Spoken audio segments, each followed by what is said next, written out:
Hi guys, Kellan and I spend all of our time trying to figure out how to navigate complicated cannabis challenges. Today, we're excited to bring to you a solution for your accounting needs.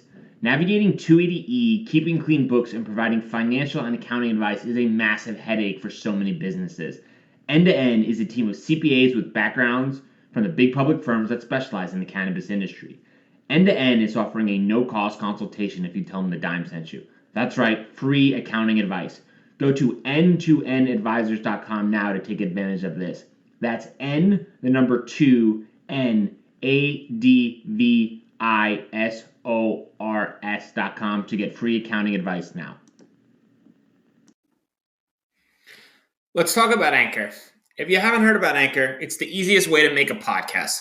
Let me explain. It's free. That's right. No more excuses. Get your lazy ass off the couch. Go start a podcast.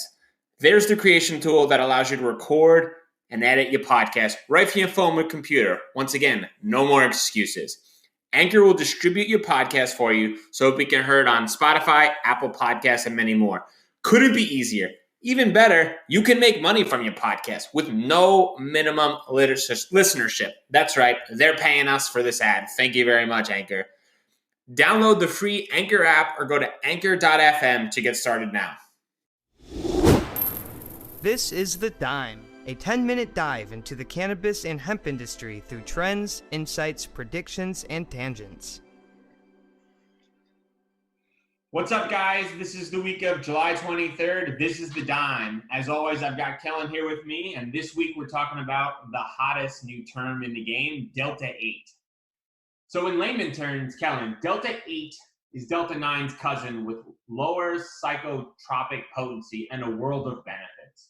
Studies have revealed that Delta-8 THC connects to both CB1 and CB2 receptors in our bodies. In layman terms, what exactly is different about Delta-8 THC? It's a different isomer, which just means that it's got the same amount of carbons, but electron density is located in a different area on the molecule. So it just, at the end of the day, it's got a slightly different shape that reacts differently with the enzymes in your body. The new topic is consumption of that via topicals versus vapes versus edibles. Can you kind of give some more insight into the differences when consuming that product? Yes, I mean, I played around with Delta-8 like 2.5 years ago, maybe 3 years ago now, when a new kind of thing came out from an aesthetically pleasing aspect where it was called water clear. We started manufacturing quote unquote water clear, and in order to do it, chemically speaking, we were using like a lot of remediation technology to try to get the color, and it ended up converting it into Delta-8. And so when we tried it, we didn't really know what we were trying. I mean, honestly, it gives you almost an identical high as normal THC. A lot of people would kind of describe it maybe more on like sativa heavy in terms of like using an adjective that consumers are familiar with. But it doesn't give you as long of a psychotropic reaction as Delta-9, right? And it doesn't last as long. It's kind of the best way to describe it. So you don't get as high and it doesn't last as long. The number one question that I get asked all the time about Delta-8 is, if I get high, how can I buy this online and it be legal? It's because the federal government hasn't recognized it as a drug yet. So if I take a edible of Delta-8, I'm going to get high? Yes. But if I vape Delta-8, will I get high? Yes. If I take it as a different form, Yes. will I not get high? Or I'll always get high? You will always, it's just like taking Delta-9, 100%. Cool. You're going to get high. All right. It's awesome. And you're going to fail a drug test.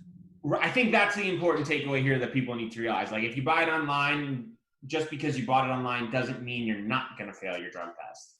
So you're totally going to fail your drug test if you take this, because it turns into the same analogs in your body from a metabolite standpoint. People are scrambling right now. Is Delta-8 just a novelty? So I have an opinion that may be contrary to popular opinion in this space. That's why we're but here. At the end of the day, I think that there's a fine line between smoking a plant that naturally produces a chemical versus ingesting a chemical in which humans had to create. I think at that point it becomes a drug. And if you're gonna just walk around and start taking random chemicals, I think that is probably one of the worst choices people could make in their life. That's just my opinion, though. I mean, at the end of the day, like, just gonna go around taking random chemicals that cause psychotropic reactions. Like, might as well start taking the ones that cause the real psychotropic reactions, like DMT or acid or mushrooms, right? So, like, at the end of the day, like, it's a medicine, and if you're taking it to in a non-medical environment, then at the end of the day, it's just like you're just taking drugs to get fucked up. And I don't think, like, I already see that Delta-8 in the plant natures make it. At this point, it's a synthetic chemical, in my opinion, that we just don't know how it's going to react from a long-term perspective in terms of the pros and cons. But that's just my opinion on my little soapbox about all these like random synthetic cannabinoids that are about to hit the market.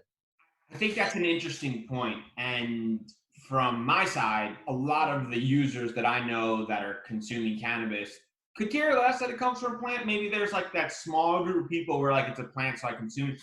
A lot of them are consuming it to get high. And I don't think they care Delta-9, Delta-8, CBD, CBG, CBN, whatever it takes, they don't care. They just want to know that when they consume this product, that they're going to feel a psychoactive feeling where they're going to be a little more relaxed, a little bit more disoriented. And I think that all matters to them. And I wonder, as the education, the industry matures, if people then drive that thin line and they're like, well, it's not plant-based, it's more synthetic, like you were saying. And I wonder if that becomes a more distinct line in the ground. But at the end of the day, I wonder if it's here to stay just because of the loophole of the federal government by the fact that they can buy this online, get high, and not have to worry about it, especially the non-rec states like New York, where people are really coveting the ability to consume cannabis in any form that they can possibly wrap their mind around. So I would say in the short term, I think it's going to become really popular in the non-rec states. And I wonder if governments looked and say, hey, this is happening. This is stupid. We should wreck this out. And then we can make tax revenue on this. And then there's not this sort of novelty of this Delta-8 product that we don't really know so much about. So I would say one thing, too, that it is illegal right now in federal government language in all the rec states. 98% of the manufacturers are selling illegal Delta-8, right? So the way that the law is written, right? And this conversation is different than the one that we had with our buddy Matt, right? The way the law is written is any chemical derived from the marijuana plant is illegal to sell, right? Which makes like commodity chemicals from cannabis illegal, which is why when you talk about commodity chemicals from the cannabis plant, we refer to hemp.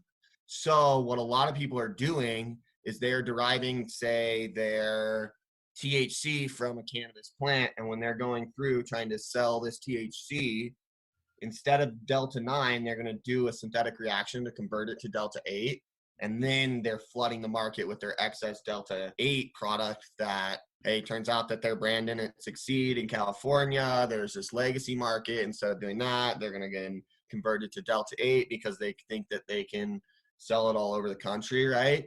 That's where I think that it's going to get really, really slippery within the federal government and how they've kind of worded things. And even so within I think the hemp bill has a phrase in there that talks about converting Delta-8 or CBD into some of these THC derivatives, right? So I think it is kind of encompassed in the law that it's going to be illegal. And really the only real workaround, in my opinion, for it is if you're going through and synthetically manufacturing it like a pharmaceutical company would, like that one company that Matt was mentioning to us, you know? So, but then again, I'm not a lawyer, and the precedent really hasn't been set at all from like the federal government arresting anyone. And it seems like they have their hands full with a couple other things going on right now in the world. So it's probably all just wind coming out of my mouth right now. There was one takeaway that Matt mentioned that you and Matt were talking about on the phone, and I don't want to botch this, so definitely fill me in if I mess it up. the law was made by a bunch of people who don't understand the chemical consistency of the plant about something that they don't understand. Is that? Yeah, absolutely.